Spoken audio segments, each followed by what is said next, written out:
Hello! I'm going to be doing something a little different in this video, in that I actually pre-wrote everything I'm going to say in this document I have in front of me, basically writing an essay. Everything you're going to hear after this sentence has been pre-written, okay? So, is there a broad scientific and medical consensus on transgender rights? I released this video yesterday, and it's become one of my more watched videos. Unfortunately, since this is the current hot button issue for conservatives, and because they're willing to sit through my entire video, that's who YouTube has mostly recommended the video to. With that said, there were a handful of liberals and leftists in the comments as well, who also disagreed with my statements, which I found surprising. One of the biggest things that everyone seems to be harping on from my commentary on the topic of Richard Dawkins publicly entering the war on trans people on the side against trans people is the idea of whether or not there's a broad consensus in the scientific and medical community on transgender rights. Half of these comments are just people having an issue with that. I guess I completely misjudged people's overall level of ignorance. I assumed even in right-wing circles that this was common knowledge, and that they just, as they usually do, ignore that consensus, but no, they literally don't know it exists, let alone having liberals and leftists also question this claim. So today I want to go into a little more detail on what I mean when I say there is an overwhelming scientific and medical consensus on the various issues transgender people face, and a little bit on what this consensus is on.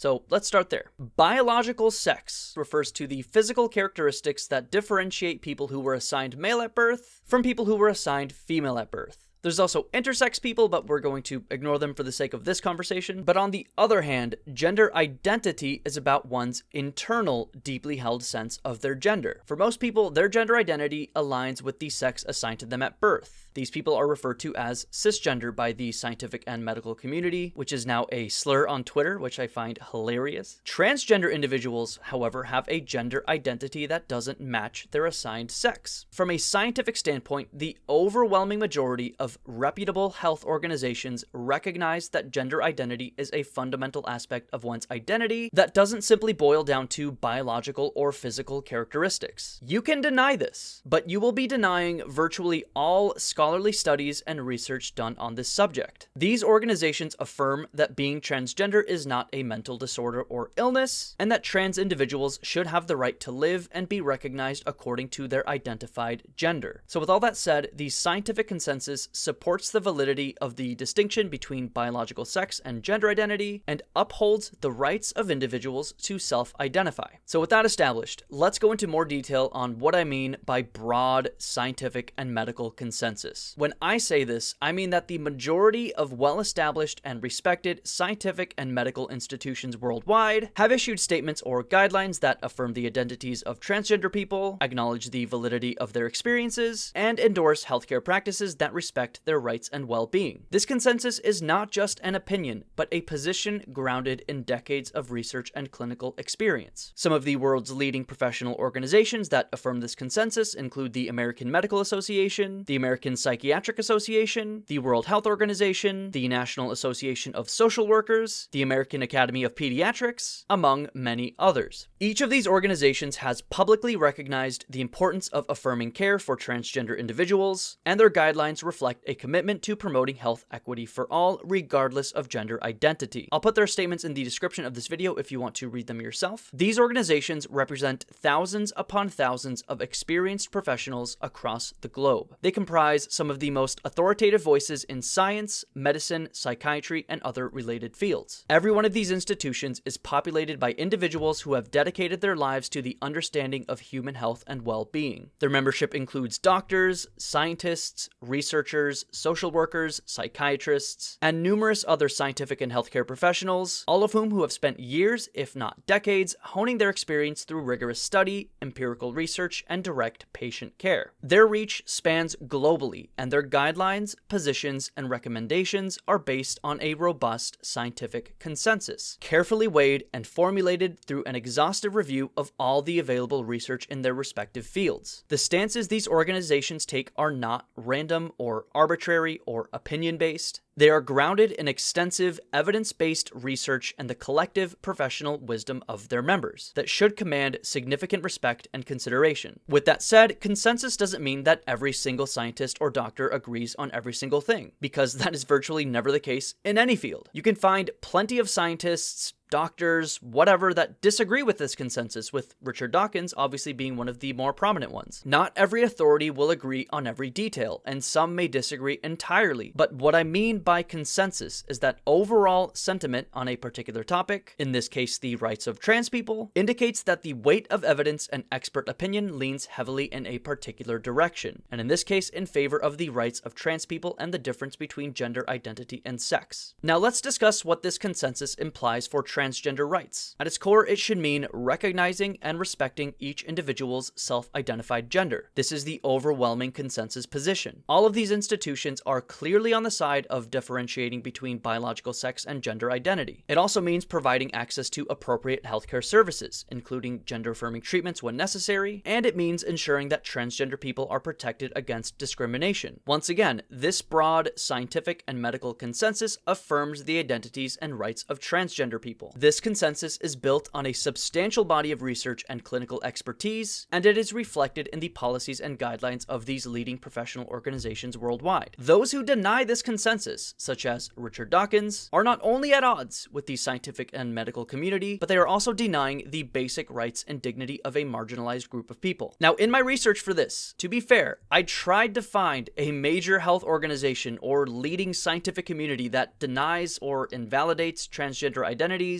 or the rights associated with transgender people, but I couldn't really find one. Instead, the leading organizations that I found overwhelmingly, consistently uphold the legitimacy of transgender identities and advocate for the full acknowledgement of transgender rights, something Richard Dawkins here is not willing to do. The American Medical Association, for example, which is the largest professional group of doctors and medical students in the United States, has a clear policy supporting transgender rights and has repeatedly spoken out against legislation that seeks to limit these rights. The World Health Organization, which is a leading authority on global health matters and is composed of medical professionals and public health experts from around the world, explicitly states that transgenderism is, quote, not a mental disorder, and indeed classifying it in this way can cause enormous stigma for people who are transgender. And they further have provided recommendations for legal recognition of gender identity and for providing healthcare to trans people who need it, including things like hormone therapy and other transition-related care. Further, the American Psychiatric Association, the leading professional organization of psychiatrists in the United States, as well as the largest psychiatric organization in the world, recognizes that transgender people are deserving of respect and equality, saying, quote, discrimination and social stigma go against the recognition of human rights. Transgender people have the right to be free from harassment, discrimination,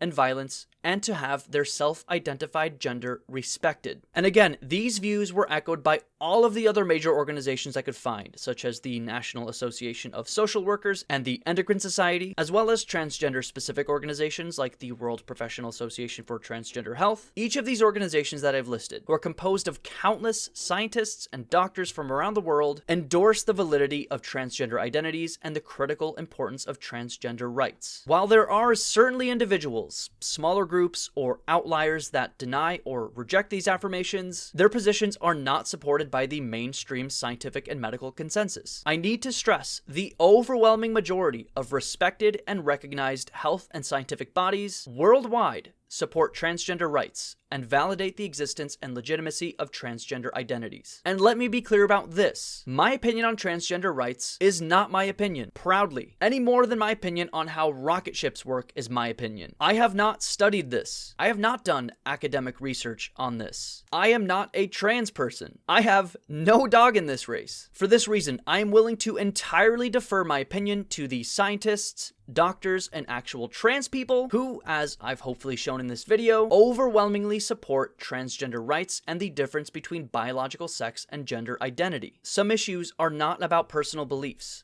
Many are, but some issues are about facts, evidence, and informed professional consensus. My acceptance of the validity of transgender identities and rights is no more of an opinion than my acceptance of gravity. They're both supported by evidence and a wide body of expert consensus. As I said many times in these comments here and in the video, we trust the experts in almost every other aspect of our lives. When we're sick, we trust doctors and their medical expertise to diagnose and treat us. We trust engineers when we cross a bridge or board an airplane. Similarly, when it comes to understanding the complexities of gender identity and human sexuality, we should trust the experts in those fields as well. And in this case, the experts overwhelmingly affirm the validity of transgender identities and the necessity of respecting transgender rights. And that's not even mentioning the voices of actual transgender people. There is no one better to speak about the realities of being transgender than transgender people themselves. Their lived experiences, their struggles, their stories